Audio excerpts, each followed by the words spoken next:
This is Blackstone Joe, and you're listening to Slick Talk. If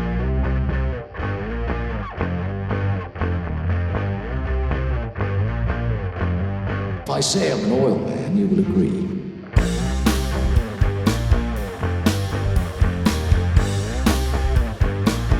There's the stink of oil about him.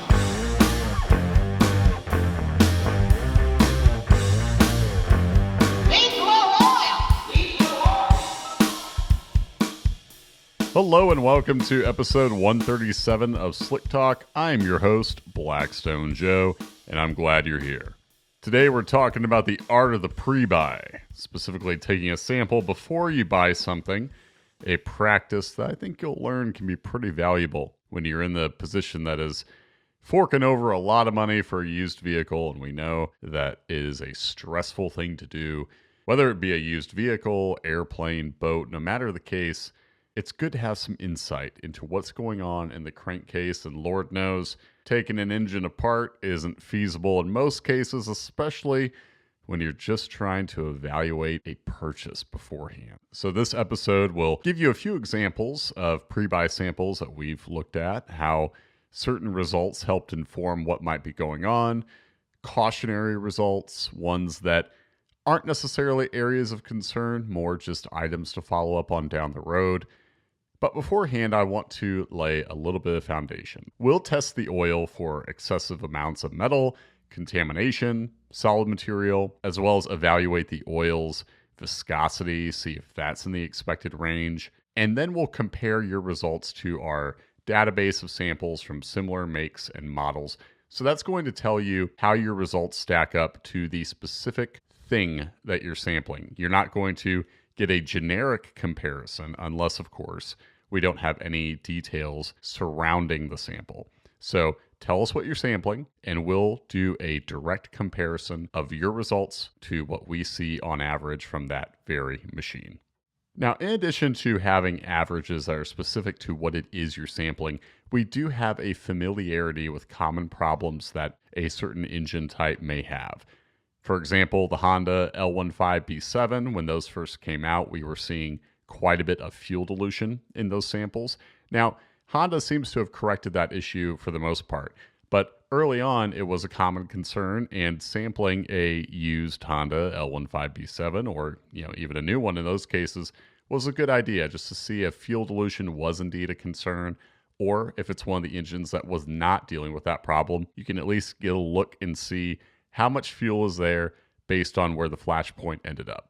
Another common example was the 3.0-liter EcoDiesel. I believe the 2014 to the 2019 iterations of that particular engine type. Sometimes we would see coolant contamination due to a problem with the EGR cooler. Coolant, something we're always going to check for with our standard analysis, that would be included in the report, and it's a valuable point to have, whether there is coolant or a lack thereof. Checking the oil to see if it's there at a microscopic level, because again, we're able to see things before there is a visible sign in the used oil. Before you get to that telltale milkshake appearance, we can look for levels of coolant that are so small you wouldn't be able to see with the naked eye that something was wrong, but on our end, it would be obvious. So think about coolant, fuel, excess dirt, those common contaminants that we are going to look for, as well as the metals. And the metals are what we're going to be comparing to our averages and look at how they are tracking on a per mile, a per hour basis, or if it's a case where you don't know the mileage, which is pretty common for pre-buys, that's okay too, because even if the oil hasn't been run that long, glaring mechanical issues can leave signs of poor wear behind.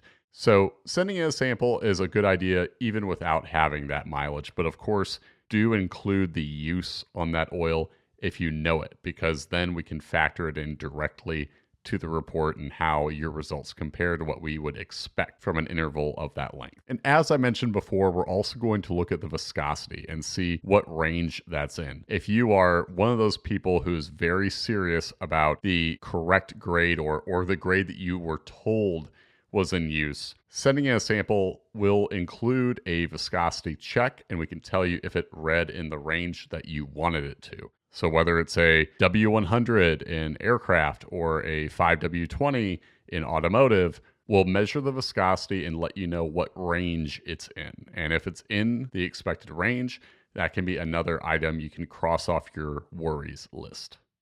Now let's talk about sampling, because obviously getting the oil to us and learning what's in the report, that's all well and good. But as for how to go about the actual process of collecting a sample, well, you may have to do a bit of persuading, but obviously if it's an owner who is selling something in good faith and wants to be honest about the condition it's in, they shouldn't have a problem with letting you take a sample.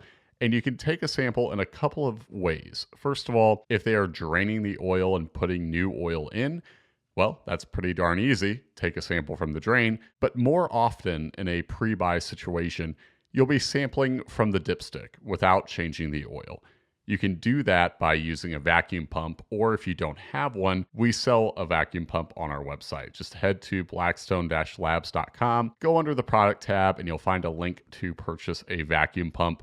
And of course, clean out the tubing after each use. You won't have to worry about skewing the results in another machine that you're sampling. So feel free to buy that pump with an eye not towards simply using it for the pre-buy, but sampling again down the road, because it's incredibly valuable to sample without changing the oil just in your normal routine maintenance. The reason being, you can find out if you can run the oil longer instead of only sampling after a full drain. So now let's talk about shipping the sample. So if you are familiar with our kits, you already know that they have prepaid shipping included in the cost of the analysis itself. However, in a pre-buy context, people are often having to send in samples in a rush, not having the time to wait for one of our kits to arrive. And that's okay. You can use a bottle, jar, anything that you are able to clean out beforehand and are confident that you can seal up tightly so it doesn't spill in transit. You'll of course also want to include some information about what the sample's from. Just reference the oil information slips that you can print off our website, and that way you'll be able to provide us all the necessary details when you're ready to send in your sample. But enough talk about the hypothetical. Let's get into some real results where customers noted that they were in a pre-buy situation. First up, I have an aircraft sample here. And in this particular case, we identified some fairly high levels of iron and copper. But in the end, it was still a nice report, because even though the levels were a bit high, we had good explanations for each element being a little bit elevated beyond the average range. First off, I'll talk about iron. So when aircraft are up for sale, they tend to do quite a bit of sitting. And what can result there is corrosion forming, which can show up as aluminum and iron, though not always do you get the two elements testing at a high level. Here, only iron was a bit high out of those two. And in this case, it looked like it probably showed a bit of corrosion, albeit nothing that an active flight schedule shouldn't help improve, especially if, as part of the pre-buy inspection, a borescope doesn't reveal any signs of pitting or scoring on the cylinder walls. Odds are good that's a level that will improve. Copper, on the other hand, is not a metal that really needs to improve, even if it is a bit high, because in this case, it's a Lycoming, and the oil looked like either Aeroshell Plus or 1550. Both of those use quite a bit of phosphorus, and what can happen in a Lycoming is that copper will often end up a bit high just due to a harmless reaction between that additive and internal parts. Again, it's something unique to Lycomings and not unusual at all. So merely a level to check back on there too. Unless copper were to steadily increase or spike with those oils in use, we wouldn't be terribly concerned. In the end, it was a nice report, one that just had a couple elements on the high side, and we had likely reasons for both that did not amount to a problem. Now I want to switch gears to a marine engine, specifically a Yamaha F-150. In this case, we had low wear metals, a great find which told us the engine was wearing well for its type. Silicon was high, but in this case it looked like it was probably just harmless sealer. We had a little bit of fuel, and similar to how corrosion can be a factor for aircraft when they're up for sitting, mild amounts of fuel dilution aren't unusual for marine engines, especially if they've only been idled before sampling. So in this case, we had some fuel, but not enough that would be a telltale problem. And we were able to rule out moisture, excess dirt, debris. As I said at the top, metals were low. So this was a case where you had a couple things to sort out, but really nothing that looked alarming from a used oil analysis standpoint. So not a concern in the slightest for that engine or the pre-buy situation. Now let's talk about a cautionary instance, this one being a Mercedes-Benz that was, again, sampled right before a potential purchase. And in this case, we found a lot of stuff.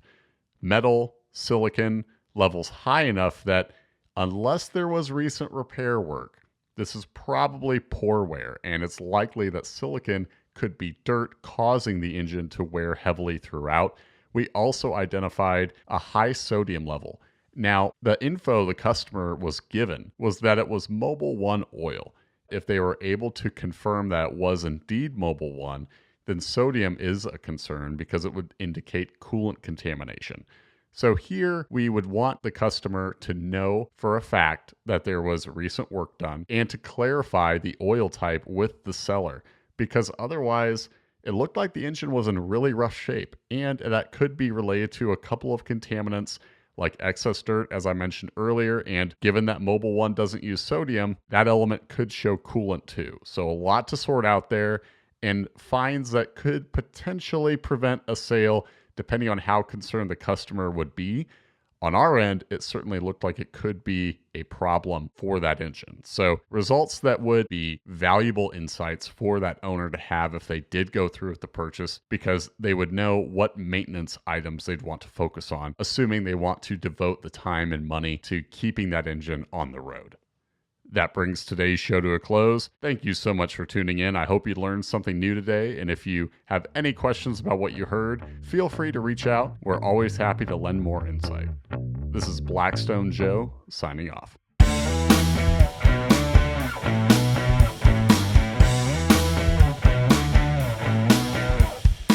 The Slick Talk podcast is powered by Blackstone Laboratories.